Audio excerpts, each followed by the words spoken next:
This morning, July 7th, isn't it? July 7th, our 9:30 class, GPC Servers Training School, getting started a little late with the wonderful music of our sprinkling system motor in the background. But I trust that you will all be able to hear me. Are you having any trouble hearing my voice? Good. I think it will record, at least get a record of what I have to say. And it is particularly in conjunction with attunement technique. I do not know whether you have reached a point in the consideration of the material that was presented to the former class or not, where I dealt with the basic formula for living, the basic formula for doing all things whatsoever, including the basic formula for attunements, the process of giving an attunement. Therefore, it is likewise the basic formula for finding attunement with God in the reality of the divine pattern. You know the words of this formula, and we have considered them together many, many times, but I would like to take a few moments in this hour to consider them specifically with you in relationship to our purpose here, the purpose of ministry. The ministry through attunements, which must include the patterns of ministry necessary to not only the body, but the mind, the heart, and the spirit. While people are going through the process of becoming attuned, there are various points that develop wherein there are pressure factors. These pressure factors do not need to be severe, but many times people let them be severe or cause them to be. In the divine pattern, as we have been working it out here, and as you are supposed to extend it to others, there is always the provision whereby the severe aspects of the pressure patterns may be avoided, so that the way may be easy all the way. The Lord's way is always easy, and it becomes difficult only to the degree that we mix in something that is not of the Lord. Some idea, some concept, some feeling reaction, some attitude, some deep-seated conviction, perhaps from out of the past. But there are those things which human beings tend to mix in, causing a pattern of adulteration. This adulterating or mixing of the things of this world in the vibratory sense with the things of God is something that we must learn not to do, because there is such a widespread pattern of confusion in relationship to what we mean when we say the things of this world. I think we should take a moment to consider that specific point. Human beings, limited in consciousness, having backgrounds influenced by many of the concepts and beliefs in the world, are inclined to think of the whole pattern of human activity as being of this world. When I say mixing the things of this world with the things of God. They imagine it means the pattern of daily activity, the necessities of daily life in various ways, etc. But if you stop to think about it, to meditate upon it a little bit, you find that that is not the case. It cannot be the case. That, again, there is a pattern of mere assumption. First, let us question for a moment, what are the things of God? Who made your body and all of its parts? Who made your body with all of its capacities? Who made the opportunities? Who made the earth? Who made the things of the earth? God did. So when I speak of the things of this world, I am not talking about anything that God made. I am not talking about anything that God created. I am not talking about the right use of any of the capacities which God gave you, physically, mentally, emotionally. Those things that are of God must not be confused with the things that are of this world. And yet, human beings are constantly confusing in their own minds and hearts these things that are of God, and attempting to classify them as if they were of this world. And when they try to treat them as if they were of this world, they are in effect, when they attempt to live a so-called spiritual life, they are in effect trying to make God fight against God. And it doesn't work. We must recognize that all the things that God made are not of this world. They may be of this earth. They may be made of the substance of this earth. They may be in pattern specific in relationship to our present function in life. For instance, would you classify an automobile as something purely of this world? I would not. An airplane, a radio. The pattern of use determines the meaning of the thing. So the thing, as long as it has a potentially constructive use, is not of this world. Who provided the means by which it could be designed in relationship to man's uses? Who provided the intelligence for the inventor? Who provided the inspiration that the need might be filled? Are these things of this world? They come into the classification of being of this world only when they have no constructive use or when they are used destructively. Only that which is subjected to or patterned by the self-centered, self-active pattern of life expression is of this world. We must learn not to confuse the things of God with the things of this world. And God has plenty of things on earth. God made plenty of things on earth. He provided the metals and all the other things that we may properly use in constructive activity.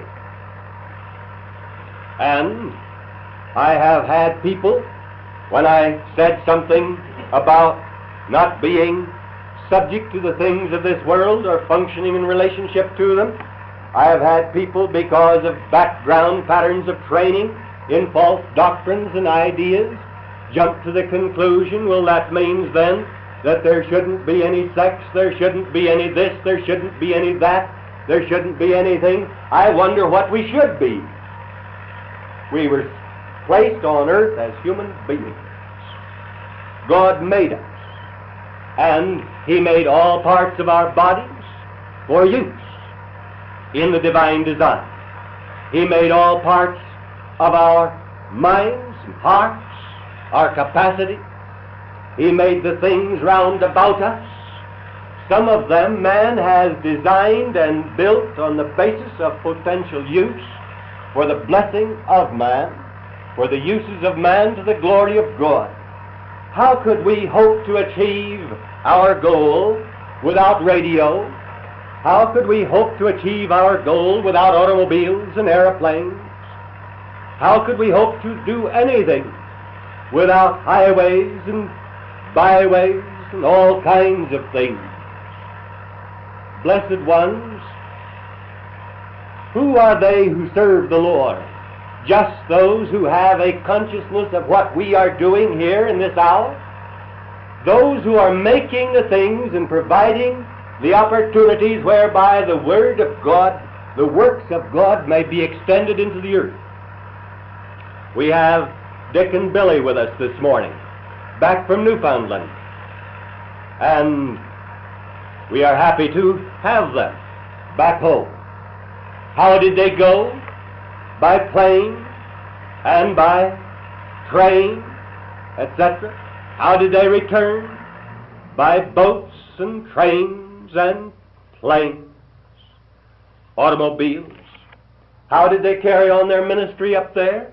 Because there was a little automobile provided for them to get around. How did they manage to accomplish their work to the degree that they did?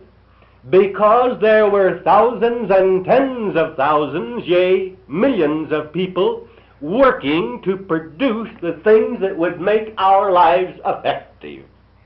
And all of those things which can be used to the glory of God, for the service of God, are the things of God on earth. The things, unless they are wholly destructive, for instance, about the only thing I can think of that comes in that classification is the liquor industry. Practically everything that man makes has a potential in the right pattern of being. And these things, when they are used in the divine pattern, are not the things of this world. So when I say let us not mix the things of this world with the things of God, I am not asking you to separate the things that God has made from the things that God has made. They all belong to God. And why should we try to draw a line and say this belongs and that does not? If we can use it to the glory of God, it is one of God's things. And it has a relationship to heaven. Suppose it is somewhat limited for the time being. If it's the best that's available, it's still one of God's things. And there's opportunity for improvement. We begin to recognize then that if we are going to let the things of God have meaning on earth, we must not be constantly attempting to classify the things of God as being the things of the devil or the things of this world. Let us never be confused on this point. What are the things of this world? Suppose there was no one making shoes. It's good, as we considered yesterday, to go barefooted under certain conditions. But I wouldn't want to have to go barefooted in the conditions as they are in the world all the time. Someone has to make the shoes. Someone has to, well, I may not be too elegantly dressed, but at least I have a pair of trousers and a shirt on. And I have a belt, and a pair of socks, and so on. Some of the unmentionables, etc.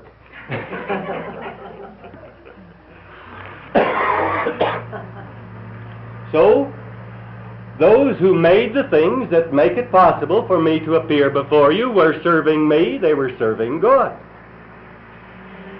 Who built the highways? You say those who were serving the devil? Well, maybe. Some of them did, part of the time. They may have been serving the devil in their off hours, spending their money for that which is not drink, etc.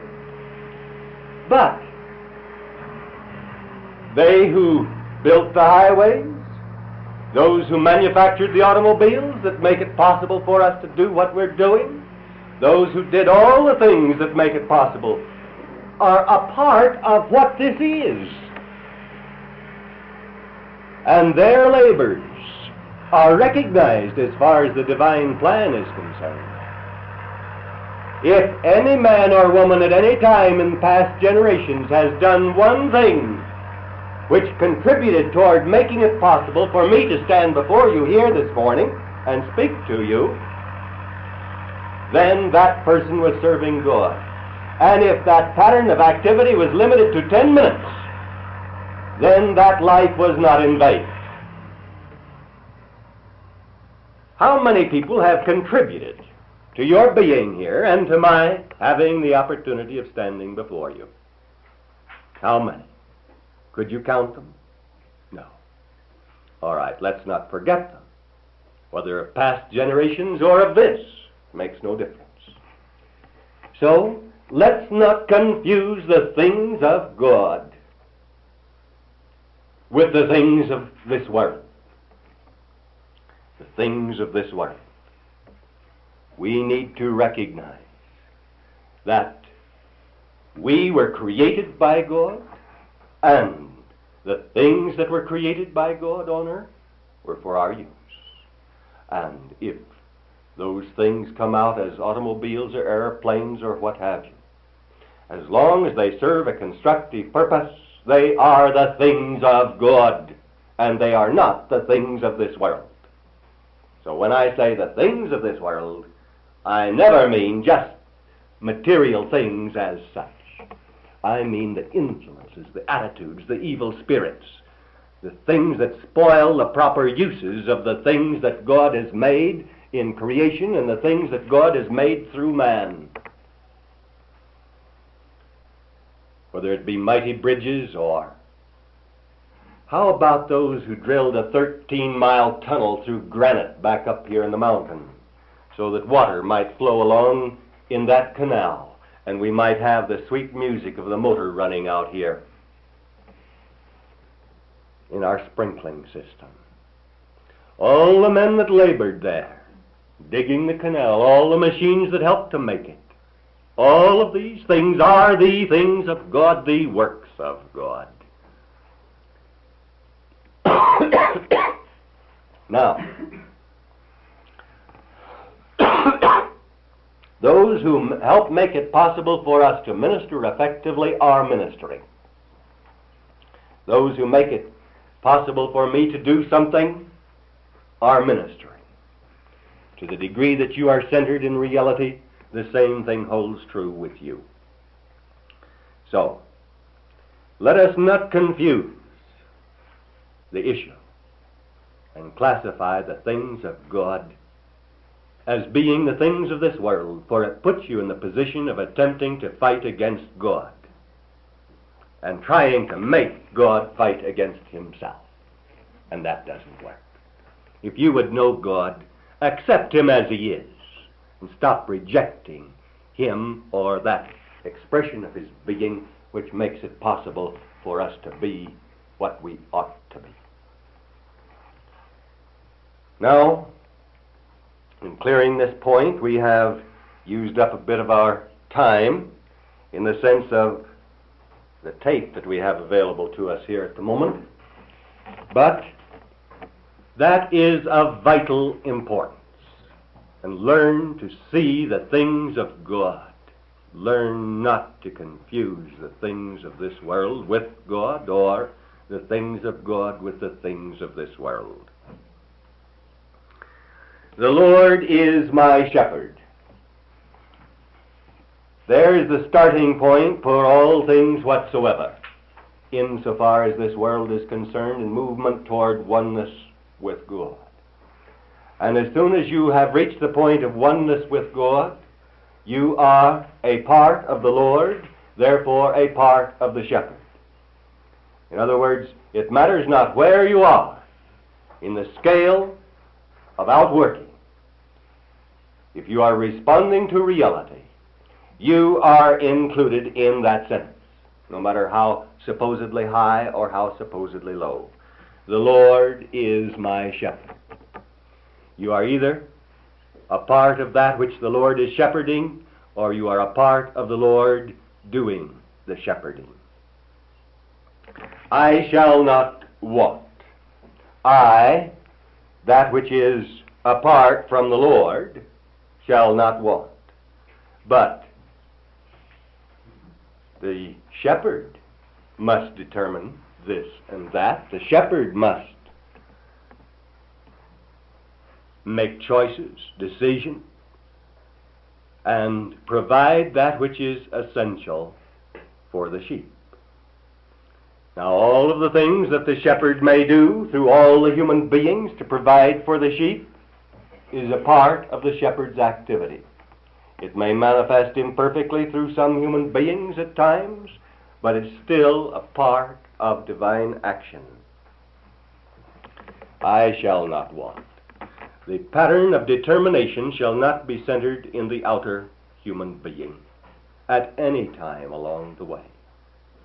Now, if this is true of you, and the I is single, in all the ways in which we have considered that point together, if the I is single, then it will be the Lord's I, the Lord's point of identification, the Lord's capacity of seeing physically, mentally, emotionally, spiritually. The one I. The means of perception centered in the means of identification. Centering. I, then, the outer, shall not want, but I, the inner, shall want. Isn't that right? If God had no desire, if God had no longing, if God had nothing that could be called wanting, where would there be any progress? Why would there ever be any creation? Why wouldn't the whole of the cosmos be a completely static Satan? Wouldn't it be? God wants something, and He has the right to want something. You have the right to share God's wanting, but not the human wanting. When you turn it around, it works. I want, the human being desiring this and that in an attitude which denies God, which denies the power of God to accomplish His own works, which denies God's wisdom, which denies God's understanding of that which is necessary. All of that must go. And you must be so functioning in this pattern of attunement that you can help others to let go of their wrong wanting, of their human wanting, and begin to let God's determination have meaning, God's will. God determines, desires, longs, or wants. Now, God has been wanting something in two ways for a long time.